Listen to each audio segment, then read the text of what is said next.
Natapos tayo kung saan tumalon ang bida mula sa helicopter patungo sa Blood Mist Canyon upang gawin ang kanyang misyon na tawirin ang kabundukan ng Blood Mist Canyon para makapasa ito sa exam, at maging 2-star beast tamer na ito.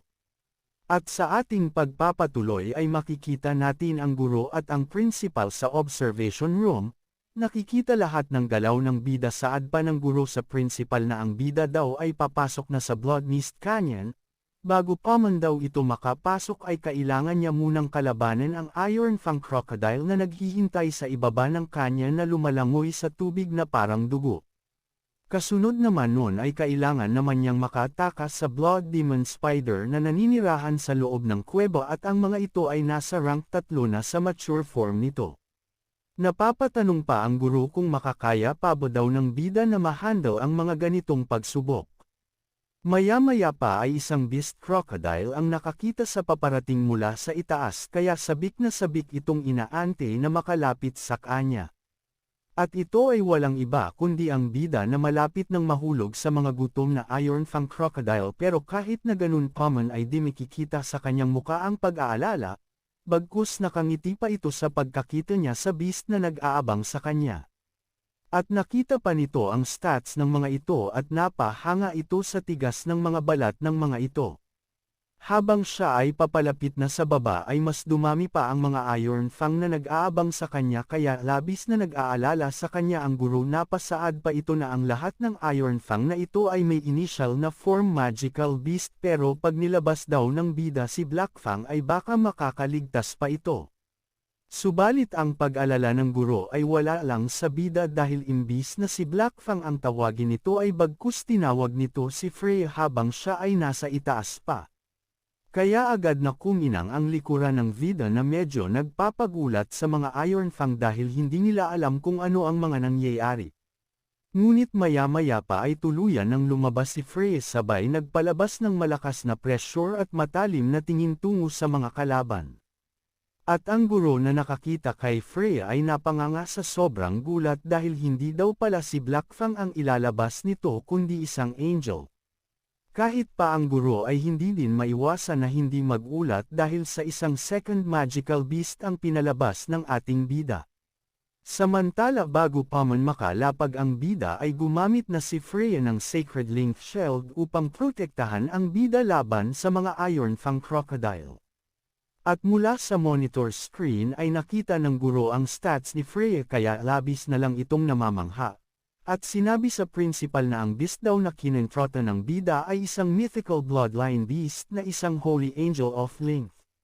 Dagdag pa niya na ito daw ay imposible dahil wala daw kahit na sino ang nakakita ng isang holy angel at saan daw ba sa earth na nahanap ito ng bida. Nagsaad naman ang principal na sa nakaraang 2 araw daw ay bumili ang bida ng isang water pixie mula sa Magical Beast Shop. Kaya tinanong niya ang guro kung maari ba na ito na yung pixie na binili ng bida. Ayaw naman maniwala dito ang guro dahil sa ang water pixie daw ay isa lamang low rank na beast samantala ang holy angel naman daw ay isang purest bloodline subalit pinaalala naman ng principal sa guro kung saan ang dating si Black Fang na isang Windgale Wolf ay nagawa ng bida na maging Hellnether Wolf.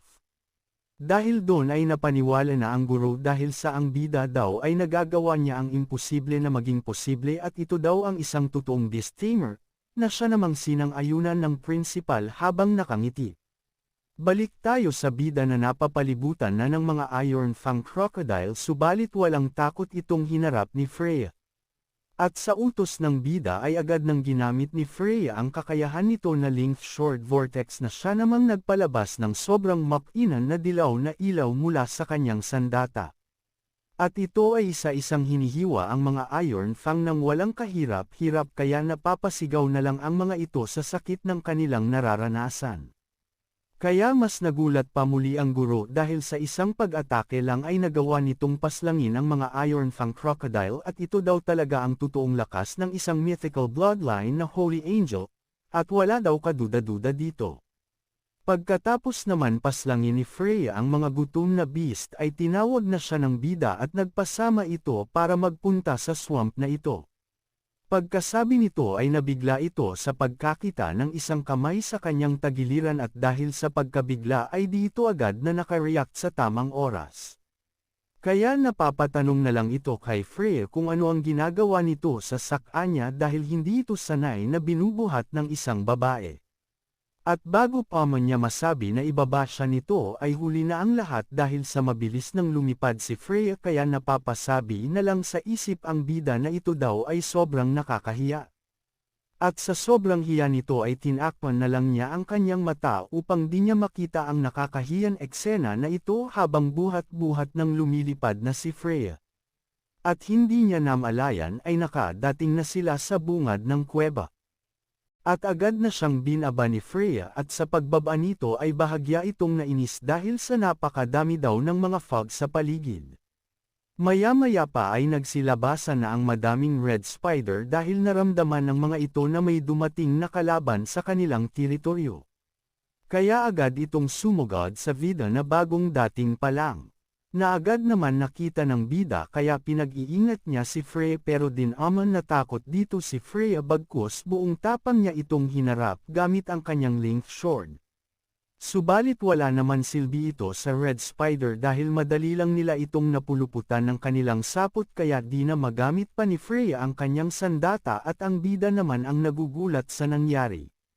Subalit pinipilit pa din na lumaban ni Freya gamit ang isa pa nitong sandata kaya nagsigawa ito ng dalawang sunod na strike gamit ang short vortex.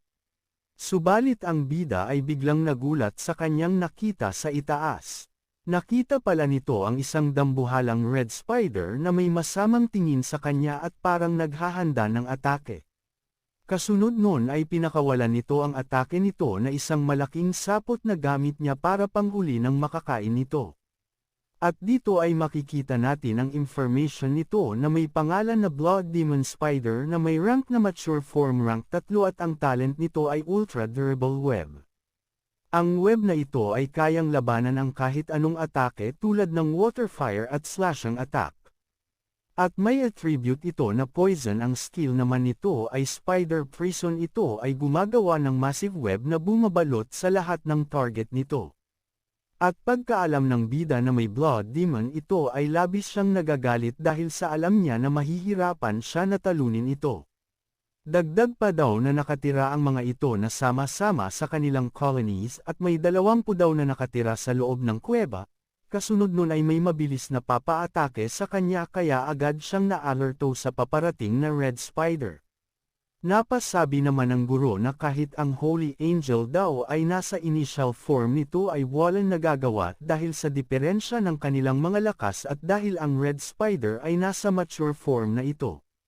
Balik naman sa bida kung saan agad na umatake ang red spider sa kanya pero sa kabutihan palad ay agad niya naman itong naiwasan sa tamang sandali. Sa pag-iwas nito ay agad niya tinawag si Black Fang upang tulungan siya nito para talunin ang mga red spider. Pagkalabos na pagkalabas nito ay agad naman itong nagpakawala ng malakas na wave ng aura upang ipahiwatig sa mga kalaban na mali sila ng kinakalaban. Kasunod naman nun ay agad din lumapit si Freya sa likod upang sumuporta kay Black Fang habang ito ay nakikipaglaban. Dinaman nakatiis ang principal at nagsalita na ito sa bida na wag na nitong sayangin ang oras nito sa pakikipaglaban sa mga magical beast, dahil ang kailangan lang naman daw nitong gawin ay makapunta sa kaduluduluan ng Blood Mist Forest at di na nito kailangan labanan ang kahit anong makikita nito na beast. Subalit hindi ito nakinig sa principal at ngumiti lang ito at agad nang pinaatake nito si Black Fang gamit ang kanyang Hell Howl. Na agad naman itong nagpakawala ng malakas na atake tungo sa mga Red Spider Beast. Sa ginawang pag-atake ni Black Fang ay agad nitong napatumba ang dalawang Red Spider nang walang kahirap-hirap. Kasunod naman nun ay agad din siyang inatake ng iba pang natitirang red spider pero iniwasan lang niya ito ng walang kahirap-hirap kahit pa nasabay-sabay na siyang inatake ng mga ito. Subalit sa kanyang pag-iwas ay dinaman niya na maalayan na may isa palang nagpunta sa kabila upang mag-sneak attack. Kaya agad ditong umatake at nagawa naman nito na mapatamaan ang isa sa binti ni Black Fang. Nagalit naman ito dahil sa nangyari kaya tumingin ito ng masama sa mga Spider Beast. Kaya nag-roar ito ng napakalakas upang subukan na tanggalin ang sapot na pumulupot sa kanya. Subalit agad pa na nagsigawa ng atake ang dalawang Red Spider upang tiyakin na hindi makawala si Black Fang. Bahagya lang naman napangiti ang bida sabay sinabi kay Freya na gamitin nito ang Light Shield kay Black Fang at si Black Fang naman ay inutusan niya na umikot ng mabilis at gamitin nito ang Hell Lotus. Agad naman sumunod ang dalawa sa sinabi ng bida kaya naghanda na ang mga ito upang gawin ang sinabi ng kanilang master. Kaya nagsimula ng umikot ng mabilis si Black Fang na parabang napaloob siya sa malakas na ipoypo kaya di makatagos ang ginawang atake sa kanya ng mga Red Spider. Kasunod nun ay napatakbo ang mga ito dahil papalapit na si Black Fang dala-dala ng malakas at matalim na ipoypo. Pero di nakaligtas ang mga ito at isa-isa silang nasalanta ng buhawing Black Fang na siyang kumitil sa kanilang buhay. Kaya habang tinitignan ng bida ang mga ito ay nagawa pa niya itong bilangin at ang bilang ng mga ito ay nasa 25 kaya napasabi na lang siya na ito ay mga mahihinang nilalang. Subalit sa kanyang pagyayabang ay bigla siyang nakaramdam ng malakas na aura na nagbibigay sa kanila ng malakas na pressure na nagawa silang matigilan at pinipilit na makatayo. Kaya nanginginig ito at pinagpapawisan na lang sa aura na kanyang nararamdaman at parang pamilyar daw ito sa kanya. Pagkatapos ay nagkaroon ng malakas na pagsabog sa kanyang harapan na nagmula sa loob ng kuweba. At mula dito ay nagpakita ang kakaibang spider na parang bungo ang ulo dahil wala itong mga mata worimoy galing sa imperno. Maya-maya pa ay sumigaw ito ng napakalakas kaya napasabi ang bida na ito ay may perfect form na beast aura. Kasunod nun ay lumabas ang information nito, pangalan, Cave Demon Spider na may past na Blood Demon Spider at ang rank nito ay Perfect Form rank 1, bloodline nito ay Elite, na may talent na Ultra Durable Web at ito ay resist sa water at fire at ang slashing attack. At ang pangalawang talent nito ay Paghahukay, at may attribute na Physique. Sinabihan naman siya ng guro na magmadali na itong umatras dahil wala itong kalaban-laban sa Cave Demon Spider ngunit kanya naman sinigaw na kung siya ay Atris ay paano na ang kanyang exam. Sinagot naman ng guro na mag-exam lang daw ito sa susunod na pagkakataon. Ngunit dito nakinig sa kanyang guro dahil sa pag-ulit daw ng exam na ito ay pagsasayang lang ng kanyang oras kaya kasama si Black Fang at si Freya ay buong tapang nilang lalabanan ang Demon Spider. At kahit pa daw dayos ang humarap sa kanya ay para lang siya ay makapasa ay papatayin niya ito at kung isang Buddha naman daw ang hamarang sa kanyang daan ay tatapusin din daw niya ito. Pagkatapos nun ay umatake na si Black Fang gamit ang kanyang Hellfire. Kahit pa si Freya ay nagsigawa din ng pag-atake tungo sa Demon Beast. Agad nang tumama ang pag-atake ng dalawa sa Demon Spider kaya nagkaroon ng malakas na pagsabog sa kinaroroonan nito. Subalit wala itong naging apekto dahil sa gumawa ito ng shield gamit ang pulang sapot nito. Kaya nagulantang ang bida sa nangyari at dumagdag pa ang guro na pinatitigil ang bida sa ginagawa nito at wag daw nito itaya sa panganib ang kanyang buhay dahil sila ay papunta na. Nagsaad pa si Lulo na takot na sumuko na daw ang bida dahil tama daw ang guro nito dahil hindi pa daw sapat ang kasalukuyan lakas nito para ito ay patayin. Subalit napangiti lang ito dahil parang may na-realize ito kaya naguguluhan na lang si Lulu sa ginagawa ng bida. At habang nakakuyong ang kamao nito ay matapang niya sinabi na gusto niyang makapada para sa 2-star Beast Tamer exam, at makamit ang pagpatay sa Magical Beast na nasa kanyang harapan at hanapin ang kanyang buong limit ng kanyang kakayahan. Kasunod nun ay nagpapakawala ng ingay ang Demon Spider at lagi nitong sinasabi ang kagustuhan nitong pumatay. At ang bida naman ay sinabihan lang si Black Fang na gamitin nito ang stealth at magpunta sa likuran at gamitin nito ang Silent Claw. Kaya agad na itong nag-dive sa kanyang anino para magpunta sa likuran ng kalaban. At ang Spider Demon naman ay nagpakawala ng malakas na atake gamit ang sapot nito na may hangaring pumatay. na agad naman sinigaw ng bida na protektahan siya ng Freya. Pagkatapos ay sinabi kay Blackfang na umatake na daw ito. Agad naman sumulpot si Blackfang sa likuran ng kalaban at sa hudyat ng bida ay agad na itong umatake sa likuran ng Demon Spider gamit ang Silent Claw. Nagtagumpay naman ito na mapatamaan ang Demon Spider ngunit para wala lang ito sa kanya kaya agad niyan binigyan ng magakas na atake si Blackfang gamit ang matulis niyang mga paa. Napasigaw naman ang bida sa pag-alala niya kay Blackfang dahil alam niya na solid ang tama nito. Pero di po doon natapos ang Spider Demon, binigyan pa niya ito muli ng isa pang atake si Blackfang na nangyari na tumalsik ito patungo sa bida. Nang makita ni Freya na patungo ito sa kanila ay agad itong gumamit ng Divine Shield upang protektahan ang bida at para din masalo si Blackfang. Kaya sa nangyari ay sabay-sabay silang tumilapon at nagkaroon ng malakas na pagsabog dahil lang sa isang atake ng Demon Spider. Kaya sa pagkawala ng alikabok ay agad na bumungad ang bida na bumakat sa salupa dahil sa impact ng nangyari. Pagkatapos ay agad na itong tumayo at nagpunta sa dalawa kahit iniinda pa nito ang atake ng kalaban. Samantala ang Demon Spider naman ay gumagawa ito ng di maintindihan na tunog na para bang nagsisilita ito subalit di maintindihan. Ang bida naman ay umaakto ng pambabastos sa kalaban kanyang sinabi na ito daw ang kanyang inaasahan sa isang monster na may muka ng tao.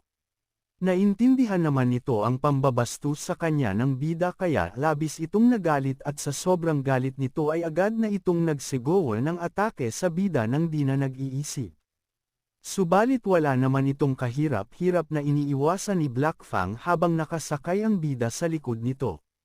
At sinabihan pa siya ng bida na mag-ingat ito sa sapot ng spider dahil ito ay may lason at ialis daw siya ni Blackfang dito. Kaya makikita natin ang pagtakbo ng bida sakay-sakay kay Blackfang at ang spider naman ay hinahabol sila habang gumagawa ng pag-atake tungo sa kanila. At habang tumatakbo ang bida ay nilingan niya ang Spider Demon at ginamit nito ang kanyang mata ng dragon na nakakakita ng stats ng kalaban. Habang pinagmamasdan ng Demon Spider ay kanyang nasabi na kailangan niyang mag-isip ng paraan para may pagpatuloy niya ang pag-atake sa kalaban.